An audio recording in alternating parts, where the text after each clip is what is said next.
हालत होगी, मैं सोच सोच के परेशान हूं, कब होंगी। और कल के गए हुए हैं, पूरी रात डीजे पे नाचे हैं, अभी ऐसे पड़े हुए हैं कि आप कितना भी हिलाओ हिल भी नहीं रहे, क्योंकि गहरी नींद में और मेरा काम कर करके बुरा हाल हो चुका है। रो रहे थे जब सो रहे थे कि मेरी टांगों में दर्द हो रहा है, सीमा मेरी टांगों में दर्द हो रहा है। मैकेनिक को दिए थे बनाने के लिए, तो दुकान भी सुबह सुबह उसकी नहीं खुली। उसके बाद जब खाना बना हुआ था तो मैंने 12 बजे के समथिंग में मैंने खाना खाया, और खाना खा के मुझे जो नींद आई, बाकी नहीं, मैं सो गया। सो जाने के बाद अब बज रहे हैं तो जो लोग ये समझ रहे हैं कि हम बिल्कुल मंदिर से गायब हो गए थे और हमने केस छोड़ दिया था, तो केस तो खैर ना हमारे हाथ में है कि हमने केस छोड़ दिया था नहीं छोड़ दिया था। केस तो मोमिन मलिक साहब के हाथ में या अंसार बनी साहब के हाथ में, ठीक है ना। अस्सलाम वालेकुम दोस्तों, उम्मीद करता हूँ कि आप सब खैरियत से होंगे और अपनी लाइफ बहुत अच्छे तरीके से एंजॉय कर होंगे। और मेरी दुआ है कि हमें देखने वाले जहाँ भी रहें खुश रहें, आबाद रहें। और दोस्तों इसी दुआ के साथ मैं अपनी वीडियो करता हूँ आगाज़। और दोस्तों आज दिन है मंडे का और इस वक्त हमारे पाकिस्तान में दिन के 2 बज रहे हैं और ये मैं वीडियो रिकॉर्ड कर रहा हूँ, जो कि एटलीस्ट 1 घंटा लगेगा इसको अपलोड होने में। दोस्तों मसरूफियात की वजह से मैं वीडियो कम बना पाता हूँ, ठीक है ना। और काफ़ी टाइम से बीच में मैं गायब था, तो मुहर्रम उल हराम की वजह से फिर हमारे पाकिस्तान में काफ़ी जो कारोबारी सरगर्मियाँ हैं वो बहुत स्लो हो जाती हैं। ये सबको पता होगा शायद, इनके अगर नहीं मालूम तो मैं आपको बता देता हूँ कि मुहर्रम उल हराम में जो है हमारे यहाँ पर तमाम के तमाम कारोबार काफ़ी स्लो हो जाते हैं, जिसकी वजह से मैं बीच में टाइम निकाल पाया हूँ, वरना मैं बिल्कुल नहीं टाइम निकाल पा रहा था। जो 1-2 जगह हम काम करते हैं वो काफ़ी सारे काम जो है डिस्टर्ब थे, तो फिर अब मैं टाइम निकाल रहा हूँ। अच्छा दोस्तों, जो लोग ये समझ रहे हैं कि हम बिल्कुल मंदिर से गायब हो गए थे और हमने केस छोड़ दिया था, तो केस तो खैर ना हमारे हाथ में है कि हमने केस छोड़ दिया था नहीं छोड़ दिया था। केस तो मोमिन मलिक साहब के हाथ में या अंसार बनी साहब के हाथ में, ठीक है ना। हाँ, रही बात कि गुलाम हैदर का साथ हमने छोड़ दिया, वो हम कभी नहीं छोड़ सकते, ठीक है। और रही बात कि हम गुलाम हैदर के बच्चों को हम नहीं चाहते कि वापस आएँ, ऐसा भी कभी नहीं है। हम चाहते हैं कि हमेशा हमेशा कि गुलाम हैदर के बच्चे जल्द से जल्द पाकिस्तान आ जाए। और दोस्तों इसके साथ साथ मैं कुछ गुफ्तगू ये भी करूँगा कि जैसा कि स्टार्ट में मैंने जो क्लिप लगाया था उसके अंदर आपने देखा कि किस तरीके से ये सीमा बता रही है कि वो सचिन जो है अपने किसी दोस्त की शादी में गया है और वो उसको नहीं लेके गया, और कहती है कि खूब डीजे पे डांस किया होगा, थक गए और रो रहे था, यानी कि सचिन रो रहा था कि वो भाई उसके दर्द हो गया है, ठीक है। तो इस भगोड़ी ने तो बहुत ज़्यादा मिस किया होगा दोस्तों, क्योंकि इसकी तो कोशिश होती है कि हर प्रोग्राम में ये डांस करे। असल में नचनिया है तो हर प्रोग्राम में ये डांस करे, नाच करे। और दूसरे अल्फाज में कहूँ तो ये तो नोच लेडी है सीमा, तो इसकी कोशिश ये थी कि ये चले जाती। और दोस्तों दूसरी तरफ वो जो हकला है वो किस तरीके से बोल रहा है वो आपने सुना होगा कि यूं होता है, ऐसा करते हैं, पता नहीं। अब तक तकरीबन 3 साल हो चुके हैं दोस्तों, इसको अब तक बोलना नहीं आया। पहले तो ये कैमरे के सामने कुछ भी नहीं बोलता था, जैसे वो मिथिलेश भाटी की एक रील वायरल हुई थी, बोलना तो सचिन का आवे ना, लप्पू सा सचिन है। तो बिल्कुल सेम यही है, लप्पू सा सचिन से बोला तो जावे ना। और सचिन बता रहा है कि थक गए थे और मैं सो गया था, फिर मैं 1 बजे खाना खाया, फिर मैं सो गया, फिर 5 बजे उठा। तो दोस्तों आज 3 साल हो गए, ये घर कैसे चल रहा है? मैं हैरान इस बात पे हूँ, ये घर अब तक कैसे चल रहा है 3 साल के अंदर। ये शख्स एक दिन भी काम करने नहीं गया, जैसे सीमा पाकिस्तान से भारत वापस के पास पहुंची है। तकरीबन 3 साल हो चुके हैं, पूरे तकरीबन नहीं, 10 मई को पूरे 3 साल हो चुके थे, जून जुलाई, अब तो 3 साल 2 महीने हो रहे हैं, ठीक है ना। तो ये अब तक ये बंदा काम नहीं कर रहा और घर चल रहा है। तो दोस्तों सीमा के नाचने से कहाँ घर चल रहा है ना। और मज़े की बात ये है कि अब तो सीमा ने आरसीसी का घर बना लिया है। अच्छा, आरसीसी का घर बना लिया है। एक बात दोस्तों मुझे ये भी समझ में नहीं आई कि वॉश बेसन जो है किचन में लगा हुआ है इसके। अच्छा, किचन में वॉश बेसन मुझे समझ में नहीं आया। चलो ठीक है, आरसीसी का घर बनाया है, होता है, कोई भी इंसान शादी करता है, घर बनाता है तो उसको पैसों की कमी पड़ जाती है, हो जाती है ना।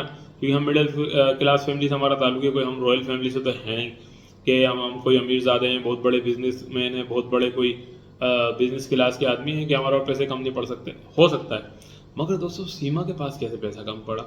क्योंकि सीमा तो एक भारत की सेलिब्रिटी है, तो इसके पास पैसों की कमी कैसे हो सकती है कि इसने जो है बहुत सारी चीज़ें इसकी अभी रहती हैं। और जैसे कि आरसीसी की जो सीढ़ी है वो नहीं बनी है, ठीक है ना, उसमें अभी कुछ प्लस्तर वगैरह बाकी है।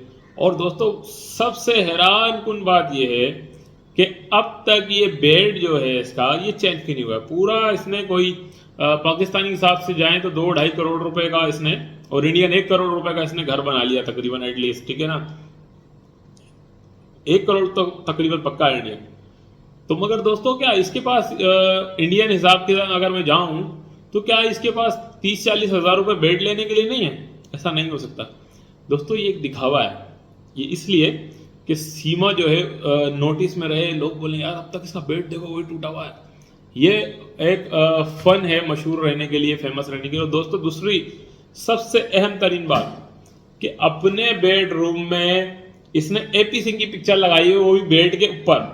तो आप ये देखें, AP सिंह की पिक्चर लगाने का मतलब मैं तो नहीं समझ पाया, या तो कोई इसका ये भगवान है या तो इसका ये सही है, दो चीज़ हो सकती है। या तो कोई अपने जो अच्छे यानी कि जो हिंदू मजहब के अंदर जो किसी भगवान को मानता है, किसी को भी वो लगाता है, ठीक है ना, अपने रूम में हर कोई अलग अलग किस्म का। या तो जिसका किसी से कोई चक्कर हो, या तो जिसका किसी को कोई वो कहते हैं ना, वो क्या बोलते हैं, क्रश।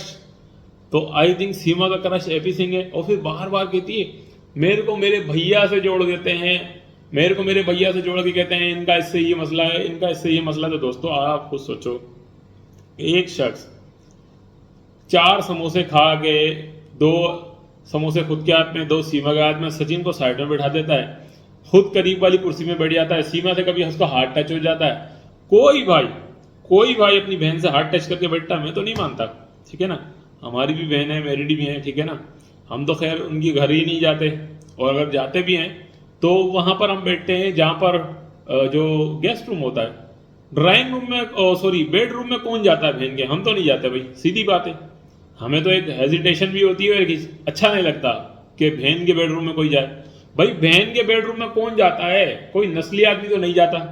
और कोई बहन के घर पे आके इतना कोई खाना पीना और रहना वाला काम भी नहीं करता। ये तो भाई कभी वहीं रह जाते हैं भैया जी, ठीक है। हम तो अपनी बहन के घर जाते हैं, बस फौरन ही कोशिश करते हैं जल्द से जल्द हम वापस आ जाए। और अगर हमारी बहन बुलाए भी तो कोशिश करके हम नहीं जाते। बहन के तो हम बेडरूम में जाते नहीं हैं, हमारी कोशिश यही होती कि ना जाएं। और ये बंदा तो बहन के बेडरूम में ही वीडियो बनवाता है, और वो कहता है एक दफ़ा वो मनोज मस्ताना कह रहा था कि रात के 12 बजे जो दीवारें टूटती हैं, बोला रात के 12 बजे दीवारें नहीं टूटती, रात के 12 बजे जो होता है उससे दीवारें नहीं टूटा करती। तो दोस्तों कोई भाई अपनी बहन के बारे में ऐसा बोल सकता है कि रात के 12 बजे जो उसके बेडरूम में क्या होता है उससे दीवारें टूटती हैं या नहीं टूटती? बिल्कुल घटिया 3rd क्लास किस्म का वो वकील, क्या बोलूँ मैं, घटिया तरीन आदमी। और वो जो है एक मनोज मस्ताना को ये कह रहा है कि रात के 12 बजे जो होता है उससे दीवारें नहीं टूटती। अभी ठीक से मुझे पूरी वो बात याद नहीं आ रही है। तो दोस्तों आप भी मुझे कमेंट करके ये बताइएगा, लाजमी मैं पढ़ता हूँ। आपने देखा होगा पिछली वीडियो में भी जिन लोगों ने कमेंट्स किए हैं, मैंने उनके जिनको रिप्लाई देना बनते थे उनको रिप्लाई भी दिए, और सबको मैंने हार्ट सेंड किया है कि मैंने आपका कमेंट पढ़ लिया। तकरीबन सबके कमेंट पढ़े हैं। बहुत सारी हमारी बहनें, रूबीना जिनका नाम है वो हैं, और यास्मीन है, और हमारी सीखी मिर्ची जो बहन है वो, और भी बहुत सारे लोग हैं, नाम कुछ के याद हैं कुछ के याद नहीं है। वैसे मैंने कमेंट सबके पढ़े हैं, ठीक है ना। तो आप कमेंट में लाजमी बताइएगा दोस्तों, क्या कोई ऐसा भाई है जो सीमा की जैसी जिसकी बहन और वो उसके बेडरूम में जाके वीडियोस बनवाता और हाथ से हाथ टच होके बिठाता। और बहनोई का कोई नामो बथियान है भाई। सीमा अगर तुम्हारी बहन है तो सचिन भी तो तुम्हारा जीजा हुआ, सचिन को क्यों नहीं जीजा मानते हो? और दोस्तों इंशाल्लाह अल्लाह ने चाहा तो एक दिन गुलाम हैदर के बच्चों को इंसाफ ज़रूर मिल जाएगा, और सीमा हैदर के फ़र्क किरदार तक पहुँचेगी या नहीं पहुँचेगी ये तो भारत सरकार पर निर्भर करता है कि भारत सरकार उसको किस तरीके से ट्रीट करती है। और जिस तरीके से ट्रीट कर रही है अब तक तो वही नज़र आ रहा है कि सीमा बहुत ही ऐशो आराम में रिश्वत में, क्योंकि सीमा ने अपना घर बना लिया है और अपना बहुत कुछ सिस्टम। अब तो सीमा कल्टस कार में भी घूमती है। तो दोस्तों सीमा का तो लाइफस्टाइल वाकई में चेंज हो गया है, और जाहिर सी बात है अब तो वो पाकिस्तानी ज़िंदगी से ज़्यादा प्रेफर तो उसी को करेगी कि इंडियन ज़िंदगी उसकी ज़्यादा आरामदेह है, क्योंकि अब वो कार में घूमती। तो दोस्तों लाजमी आप मुझे कमेंट करके अपनी राय दीजिएगा, और फिर मिलेंगे इस नेक्स्ट वीडियो में। अल्लाह हाफिज़।